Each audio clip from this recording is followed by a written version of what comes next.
Sir sir ನಿಮ್ಮ ಇಲಾಖೆಯಲ್ಲಿ ಈ ಬಾರಿ ಏನೇನು ವಿಷಯ ಕಳೆದ ಬಾರಿ ಬಜೆಟ್ ಕೊಟ್ಟಂತ ಅನುದಾನವನ್ನ ಎಲ್ಲ ಖರ್ಚು ಮಾಡಿದ್ದೀರಾ? ನೋಡಿ, ಕಳೆದ ಬಾರಿ ನಮ್ಮ ಇಲಾಖೆಗೆ ಕೊಟ್ಟಂತ ಅನುದಾನ ನಾವೆಲ್ಲ ಅದನ್ನ ಬಳಕೆ ಮಾಡ್ಕೊಂಡಿದ್ದೀವಿ. ನಾವು ಕಾಲೇಜು ಕಟ್ಟಡಗಳಿಗೆ ಏನೇನು ಅನುದಾನ ಬಿಡುಗಡೆ ಮಾಡಬೇಕು ಮಾಡಿದ್ದೀವಿ.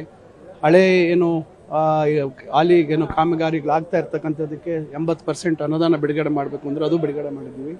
ಮತ್ತು ಹೊಸ ಕಾರ್ಯಕ್ರಮಗಳನ್ನು ಪ್ರಾರಂಭ ಮಾಡ್ತಕ್ಕಂಥ ಕೆಲಸ ಮಾಡಿದ್ದೀವಿ.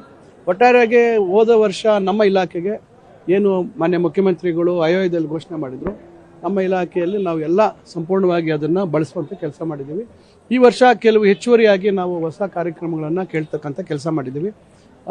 ಮುಖ್ಯವಾಗಿ ಹಳೆ ಕಟ್ಟಡಗಳ ಕಾಮಗಾರಿಗಳ ಒಂದು ದುರಸ್ತಿ ಮತ್ತು ಕಾಂಪೌಂಡ್ಗೆ ಮತ್ತು ಕೆಲವು 70 ವರ್ಷಗಳಕ್ಕಿಂತ ಹೆಚ್ಚು ಸಮಯ ಆಗಿರ್ತಕ್ಕಂಥ ಇಂಜಿನಿಯರಿಂಗ್ ಮತ್ತು ಪಾಲಿಟೆಕ್ನಿಕ್ಗಳಿಗೆ ಸ್ವಲ್ಪ ಅನುದಾನ ಕೊಡಬೇಕು, ಹಳೆ ಕಟ್ಟಡ ಆಗಿದೆ ಅಂತ ಕೇಳಿದ್ದೀವಿ.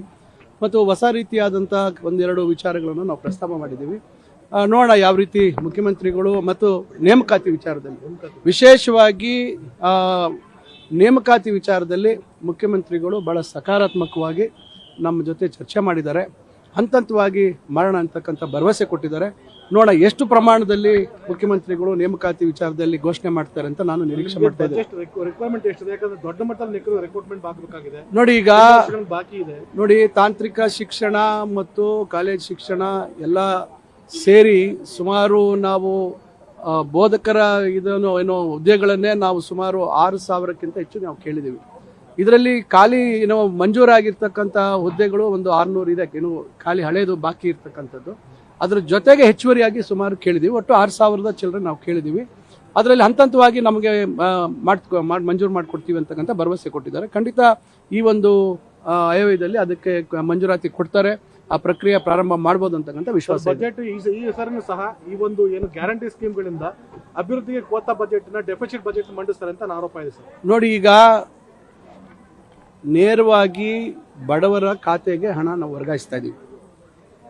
ಇಷ್ಟು ದೊಡ್ಡ ಮಟ್ಟದ ಸೋಷಲ್ ಏನು ಒಂದು ಕಾಸ್ ಏನಿದೆ, ನಾವೊಂದು ಜನರಿಗೆ ಕೊಡ್ತಕ್ಕಂಥ ಕಾರ್ಯಕ್ರಮ ಇದೆ, ಇದು ಬಹಳ ಆದ್ಯತೆಯ ಕಾರ್ಯಕ್ರಮ ಕೂಡ ಹೌದು. ಯಾಕಂದರೆ ನೇರವಾಗಿ ಯಾವುದೇ ಮಧ್ಯವರ್ತಿಗಳಿಲ್ಲದೆ ನಾವು ಆ ಕಾರ್ಯಕ್ರಮಗಳನ್ನು ಜನರಿಗೆ ಮುಟ್ಟಿಸ್ತಕ್ಕಂಥ ಕೆಲಸ ಮಾಡ್ತಾ ಇದ್ದೀವಿ. ಅದರಿಂದ ಇದು ನಾವು ಚುನಾವಣೆಯಲ್ಲಿ ನಮ್ಮ ಪಕ್ಷ ಇದನ್ನು ನಾವು ಜನರಿಗೆ ಭರವಸೆ ಕೊಟ್ಟಂಥದ್ದು, ಅದನ್ನು ನೆರವೇರಿಸಿದ್ದೀವಿ. ಅದರಿಂದ ನಾವು ಅದ್ರ ಬಗ್ಗೆ ಹೆಚ್ಚು ಮಾತಾಡೋಕೆ ಹೋಗೋದಿಲ್ಲ, ಅದು ಅವಶ್ಯಕತೆ ಇದೆ.